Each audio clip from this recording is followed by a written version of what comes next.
sir pension जो जेको message आहे उहो त ओवरऑल सिंध में हली चुको आहे हर नंढे वॾे बचे सभिनी खे ख़बर पइजी चुकी आहे ठीकु आहे न हाणे इहो अॼु 6 अक्टूबर ते जेको असां सभु मुलाज़िम कराची हलूं था पिया उन खां पोइ छा थींदो छो जो असां वटि जेको आहे त असां इहे स्कूल क्लास कॉलेज अस्पतालूं अदालतूं इहे शयूं बंदि करे था सघूं इहो त अॻु में सभु प्रोसेस थी चुको आहे 6 अक्टूबर खां पोइ सी अलायंस जेको आहे एज़ ए चेयरमैन तव्हां वटि छा लाइ अमल हूंदो 6 अक्टूबर ते अनाउंस कयो बिलाल से 12 धर्म ठीकु आहे ऐं उहो धर्म हिकु ॾींहं जो कोन्हे हे जेके ज़िले ऐं डिवीज़न हेडक्वार्टरनि में एहतजाज थिया या अवेयरनेस भई कराची लाइ कीअं तयारु थी हलणो ऐं केतिरा ॾींहं लॻंदा सही यकीनन गवर्नमेंट खे अञा टाइम आहे हे नुक़सानु अॻे असांजो कोन्हे हे त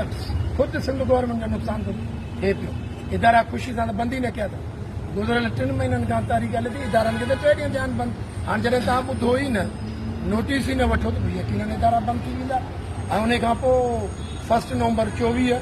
जेके नई अपॉइंटमेंट थी आहे उन्हनि जी त मंथली पेंशन ई कोन्हे मां सिर्फ़ु डिमांड इहा न कई आहे त 31 जुलाई वारो नोटिफिकेशन 1 नवंबर 24 31 जुलाई 25 6 अगस्त 25 18 अगस्त 25 चारई नोटिफिकेशन सिंध जे मुलाज़िमनि जो मुआशी क़त्ल ऐं 6 तारीख़ वारो एहतजाज केतिरा ॾींहं हलंदो इहो डिपेंड उते करे थो मां अपील कंदुसि तव्हांजे आवाज़ तव्हांजे थ्रू सिंध जे लखे मुलाज़िमनि खे इहे रिज़ल्ट तकिड़ो चाहियो था त लखनि जी तादाद में अचिणो पवंदो हज़ारनि में न लखनि में ईंदो रिज़ल्ट मिली वेंदो इनशाला मिलंदो पोइ जेतिरा ॾींहं मिलंदा पर जे गवर्नमेंट का सख़्ती कई को ॾाढ कयो उन लाइ असां वटि ABC प्लान आहे अच्छा तव्हां त माशाल्लाह सां सुठी स्ट्रगल कयो पिया मैसेज ॾियो पिया पर जेके लाज़िम आहिनि छा तव्हांखे लॻे थो त उहे इन इशू खे सिंसियर वठनि पिया छो उहो उन्हनि खे रिपोर्ट कयां जो सी अलायंस वारनि इलेक्शन जो बाइकाट कयो इलेक्शन थी वई ॾिसो इलेक्शन हिकिड़ी नंढड़ी काउंसलर जी वाइस चेयरमैन जी लोकल माण्हू इनवॉल्व आहे कंहिं मुलाज़िम जो पुटु बीठो कंहिंजो भाउ कंहिंजो चाचो कंहिंजो मामो कंहिंजो नानो 6 लख मुलाज़िम आहिनि प्राइवेट स्कूल जा माण्हू बि अहिड़ो थी सघे थो असांजी सिफ़ुनि जो माण्हू बि वियो असांजी सिफ़ुनि में बि वधारत आहिनि न पाण विढ़ूं त उन्हनि जी पेंशन लाइ हाणे हिननि ड्यूटी कई आहे हिननि खे कम्यूनिकेशन हुकूमत ॾेई छॾी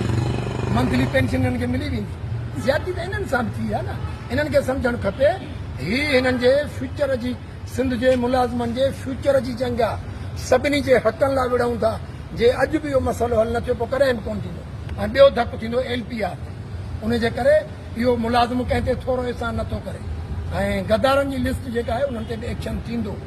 आफ्टर प्रोटेस्ट सिंध गवर्नमेंट भला एॾी देरी हले पई ऐं उन्हनि खे नुक़सानु बि पए पियो कल्ह जेका मूंखे ख़बर आहे त तेलका हॉस्पिटल कासिमाबाद बंदि हुई हुते का लेडी आई उहा उते जो उते ॿाहिरि ग्राउंड में हुनजी डिलीवरी थी वई ऐं हुन जेको नंढड़ो हुयो या नंढड़ी हुई हुनजी डेथ थी चुकी ऐं हू जेका लेडी हुई उहा पाण सीरियस हुई हाणे इहे शयूं त उन्हनि खे सिंध गवर्नमेंट खे ख़बर त पवंदियूं हूंदियूं पोइ आया हू ॾिसो सिंध गवर्नमेंट खे तव्हांजे प्रोटेस्ट खे इंटरनेशनल चैनलनि ते कवरेज मिले डान न्यूज़ तव्हांखे कवरेज ॾे भला इन्हनि खां हटी करे गवर्नमेंट जूं एजेंसियूं त आहिनि न अॼु हैदराबाद प्रेस क्लब में 1000 माण्हू गॾिजा जा DIB रिपोर्ट न ॾिनी हैदराबाद प्रेस क्लब में 1000 माण्हू गॾिजा BBC ॾिनी गवर्नमेंट खे ख़बर कोन्हे गवर्नमेंट खे ख़बर छो गवर्नमेंट चुप आहे जेकॾहिं हिन प्रोटेस्ट में का लेडीज़ खे तकलीफ़ आई आहे पोइ ॿार जी डेथ थियण जी ज़िम्मेवार सिंध हुकूमत जा आला अमलदार जेके जिन जो कमु आहे त सॾे वेहनि डिबेट कनि न जेकॾहिं C जो चार्टा डिमांड ग़लति आहे वेहनि डिबेट कनि जेकॾहिं खुटाए था विझनि मां पोइ हटण लाइ तयारु आहियां आख़िरी सवाल सिंध गवर्नमेंट में जेके बि मुलाज़िम आहिनि उहे पीपल्स पार्टी जा वोटर आहिनि आया सिंध गवर्नमेंट जी मजबूरी छा आहे सिंध गवर्नमेंट पंहिंजो फ्यूचर पाण ख़राबु करे रही आहे ऐं मेजॉरिटी बिलोंग उन्हनि सां थी करे ऐं डिजन उन ॾींहं खां जंहिं ॾींहुं सभु मुलाज़िमनि इहो नारो आयो त पीपल्स पार्टी जो बाइकाट पीपल्स पार्टी वोट न कंदासीं उहो ॾींहुं हिननि जे लाइ ॾाढो ॾुखियो हूंदो वरी हिननि खे इक़्तिदार मिलणु ॾुखियो थींदो वॾी महिरबानी